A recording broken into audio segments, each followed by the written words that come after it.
Cheers!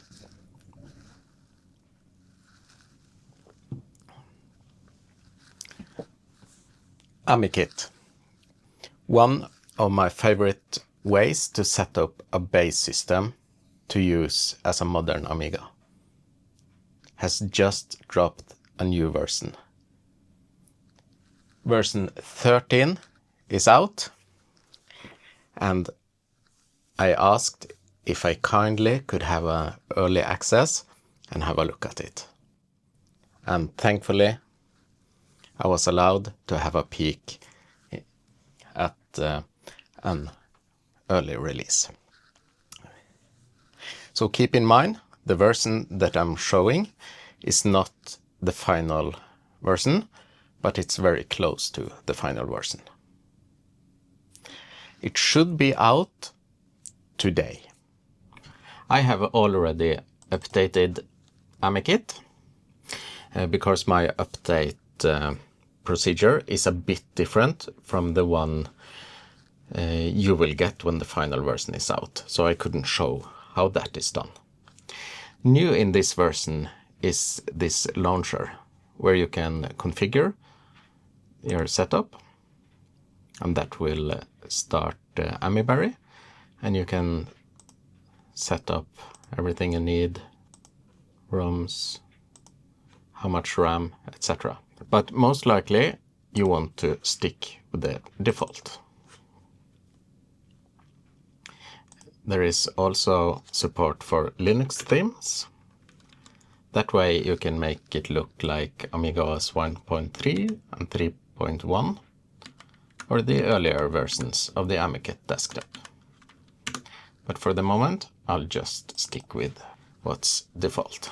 There is also a backup procedure built into the launcher, which is very handy. And up until now, I have done this manually by copying Amiberry and AmiKit into a backup folder when I have a system that I want to keep, in case I do anything wrong with it and ruin my setup. There is also a restore function to restore your backups. But let's launch it. This is running on the Raspberry Pi 5, but you can also run it on a PC running Linux, or on a PiStorm, or if you for some reason prefer to use Windows, that is also possible. So this is the new AmiKit X13 desktop. The previous version had a start menu, more in the style of Windows and early versions of GNOME or KDE and such. But now they have gone for a more, I would say, a more modern approach. And a quite unique one, which I like. You have the quick launcher in the corner for those things you need instantly, like a shell. And this is quite a modern shell, so you have ls and as you have dir and the normal stuff. So it is less pain to use it if you're used to using Linux compared to the older version of Amiga shell. You can also launch a clip history if you have something in there. Let's try to get something in there. We do that by starting a text editor. Hello. And we can copy that. And then it shows up in our clip history.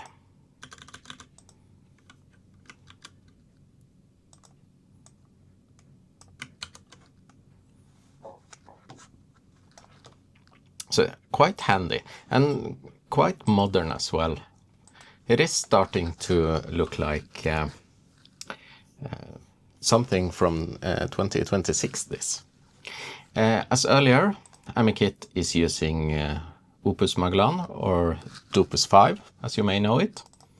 And that has those handy double-click anywhere to get a list of your partitions and RAM disk and assigns, and so you can easily copy stuff between like that. And this is one of the things I really like about Opus 5, which I always miss when I'm using other operating systems. The instant file handler just by double-clicking anywhere. And you have all the things you would accept, cut and copy, and things like new drawers, like this. Everything you need to handle your files is there. And you can, of course, change the view like this and view it as icons if you're more familiar with the workbench way of doing it. And if we show all, you can see all the directories that is in our RAM disk at the moment. So it is the usual Opus Magellan desktop, and it is styled in a more modern way than it normally is. In the center, where we used to have the start menu and some hotkeys, we still have a kind of menu to start programs, and that's here. And the usual suspects are here. So this is a very good base setup to run as an Amiga OS setup to install your own games into, and be software you have bought and stuff like that. This differs from some of the other distros in ways that it only provides software that is licensed. So everything here is things you're allowed to have. So when you install it, you need to provide your Amiga Forever CD to get the workbench files you need and the kickstarts, etc.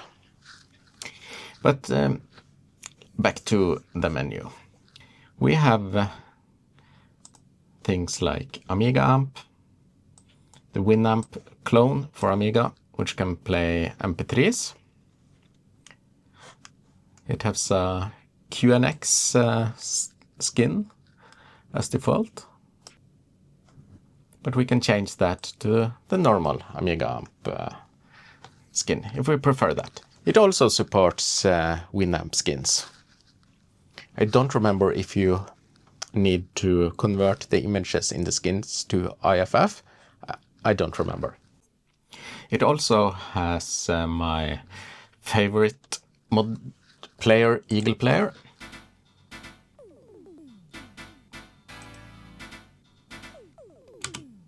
Let's stop it. Which you can, of course, choose to skin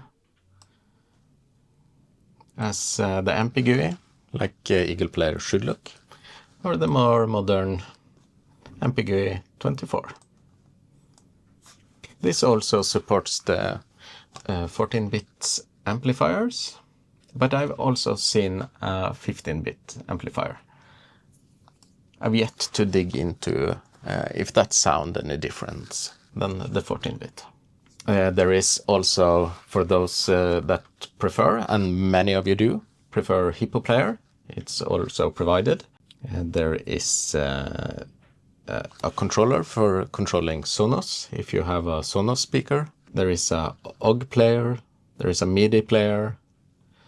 It has Infinity Music Player, which is better known as IMP3, the social way to listen to moods and synchronize files between your Amigas. I've shown IMP in another video, so I will not go into that now. I'm just looking at the AmiKit X13 in this video. In graphics, we have well-known things like graphics 2, my favorite pixeler. It also provides Perfect Paint and the Riva video player, as well as Frogger. I think that's a video player as well. Yes. In networking, we have AWeb, which is quite handy if you need to visit Aminet mostly, or use FrogFind to search the web. It also has Eyebrows and the slightly more modern NetSurf. It is, when I say it's slightly more modern, I can show you. Oh, I have the wrong keyboard layout. I forgot to change. It does support HTTPS, and you manage to visit pages like Google and stuff, but you in no way can use YouTube or anything like that. It is kind of a working browser. For your mail needs, you have Yam, yet another mailer. I used to love Yam back in the day. I always missed it, but nowadays I only use web interfaces for reading or writing mail. And it has Wookie Chat for visiting IRC. Wookie Chat help you out a bit on IRC because it can translate from UTF-8 for you, unlike iMirc. So that's my main reason for preferring Wookie Chat, so I'm glad to see that it's included. For text editors, you have Reddit and MicroGold-Ed, both well-known text editors on the Amiga. Modern, looks like a brand new text editor for any Linux desktop, I would say. And it has directory Opus 4, if you prefer to use that for your file handling. But as I showed, you have Opus 5. So it's kind of redundant, but when you like something, you do like something. And it would be hard to not have directory Opus 4 here. This launcher is more of a fast launcher that shows the games installed. It's quite a big list. It has Settle the World, which is a colonization clone. It has Turrican 2. I guess most Amiga users know Turrican. It has, let's see if it's something Deluxe Galaga is here. Dune 2 is here. And of course iGame, the launcher for launching WHD load games. And Alien Breed 3D is here. That's a well-known game. So even though this is Amiga distro to fill with your own legally bought games and software, it does come with quite a few to get you started. And here you have a screen grabber, some archivers,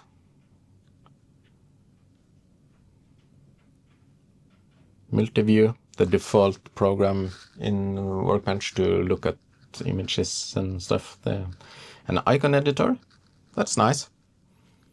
You have some dev tools.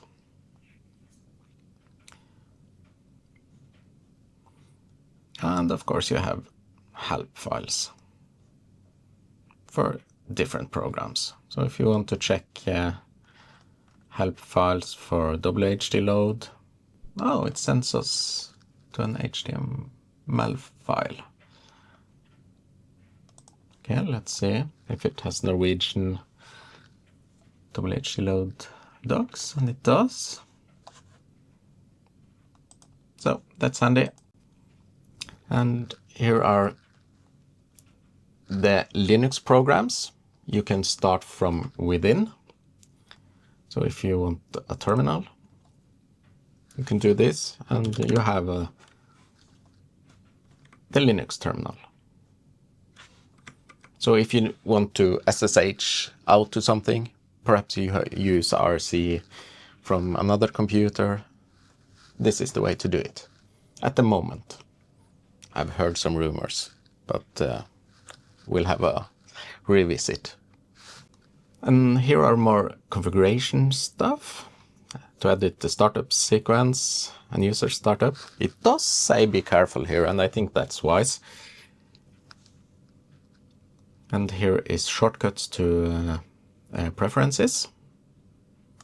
You have should be web paternia and screen mode, all the usual stuff that is in prefs. Because this is still, even though it's Opus 5, it behaves like Workbench in that way. So you have prefs and you have the normal screen mode and MUI and web pattern to change your background, I think. Oh no, seems you use Opus to change background. So that should be up here then, in settings somewhere, probably environment, backgrounds. Yes, here. So Opus 5 take over a few of the Workbench normal settings and preferences. So as you can see, the desktop has changed a lot. One of the things they have focused a bit on in their marketing is something called Kit. So let's have a look at that. It's AI. Some people like AI, some people hate AI. So this is something you can install and turn on or not. All up to you. Just want to show it. So you, in the setup, you set up your name. And here is Kit. And to use it, you need to install GPT. That was quick. And then enable Kit. And it says I need to reboot. That's okay.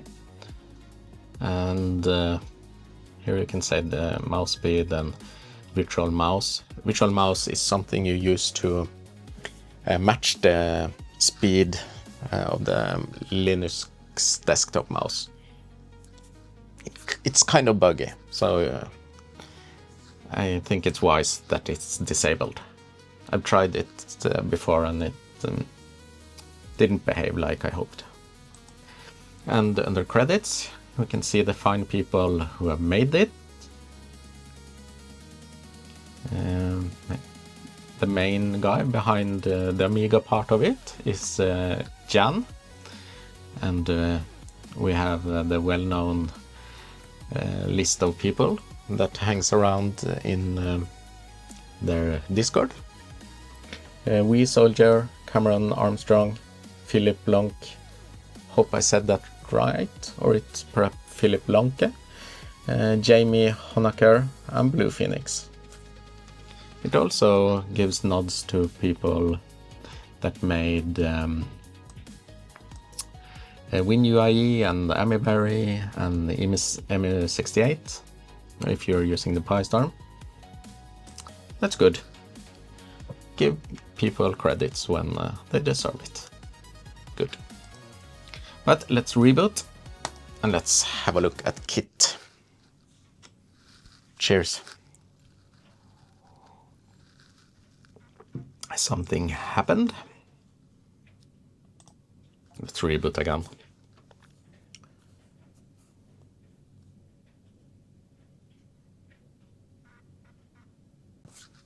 Looks better.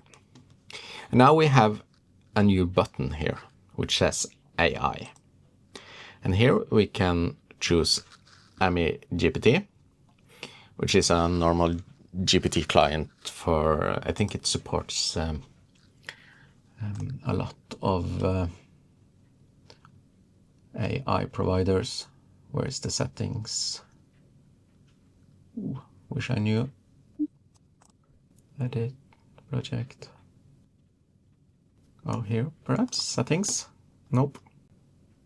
Oh, let's not use more time on this, but here you can, I think you can set up this to go through ChatGPT or perhaps other things, but you probably need an API key. No, it works. Okay. Anyway, the new thing in this is Kit, and that's on the hotkey Alt-A, and it says, "How was your day, Proteque?" So it noticed that it's kind of late. My day was great. Yours.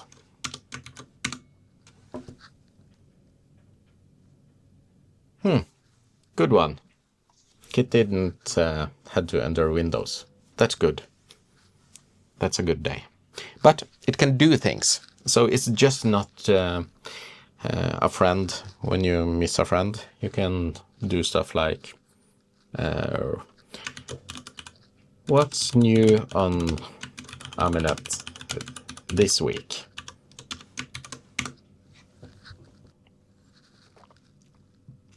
And it goes out on AmiNet and find the latest package list for the last 14 days. I said this week, but well. It's better with too much than nothing. And it says it can filter it with games, utilities, drivers, or things worth installing on a real Amiga. Let's have a look at utilities. So I probably write 2 then. No idea if this is how it's meant to use. Yeah, it seems, yes. So it lists up the latest tools, AmiNet browser, and Mount ADF, new version. That's nice.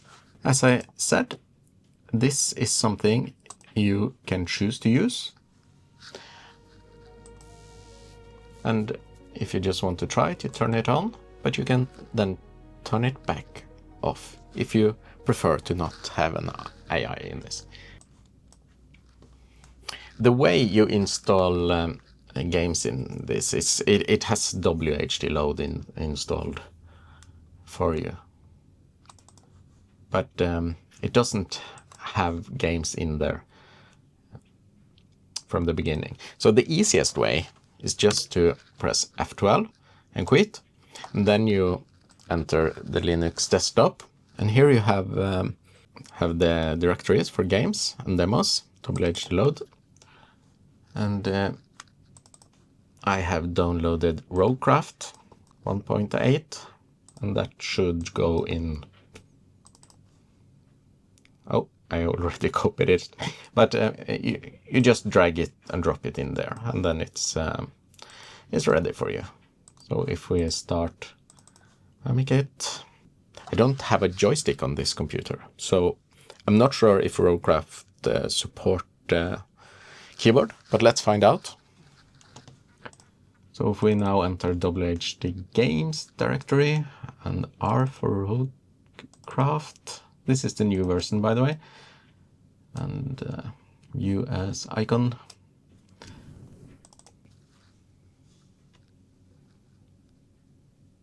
Everything works like it's as expected.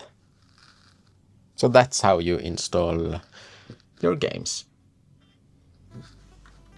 Does it have keyboard support? It does.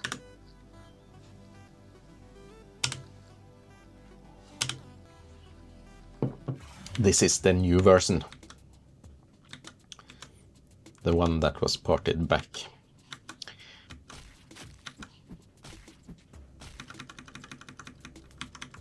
To the Amiga. It's very good. But that's not what today's video is about.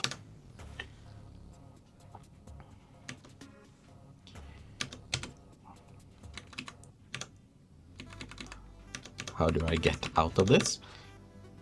Maybe the normal hotkey to get out of WHD load, F10. Yeah, that works. But you don't have to use these menus if you don't like. You do have the more traditional Amiga way of doing it by going into directories with the software. Here you have the same as you had in the menus. You have iBrowse, iWeb, So even though this is using the Opus 5, you can still use it if you like you normally would use Workbench, if you prefer. So I think that's all I wanted to show you on this very new version of AmiKit, which is out today. Thank you, Jan, for giving me early access and letting me have a play with it. I'm very grateful for that. And congratulations to the team. It is a wonderful package. I think the changes between AmiKit 12 and 13 has made it more a unique experience. It's less a copy of another desktop system, and it's more its own thing. So I really like that. It's extremely modern take on Amiga OS, which I like. And I think the whole team has done a good job. If you have a valid license, I think today you should be able to just do a normal update cycle, and it will install the new version. I do think that the installers are not ready yet. Maybe, if things have changed since I did this recording up until the release date. But the way to get 13 now is to install the current version 12 dot something, do all the updates, and then you end up in 13 if you have a valid license. And the standalone installers should come a bit later, as I've understood. Anyway, cheers!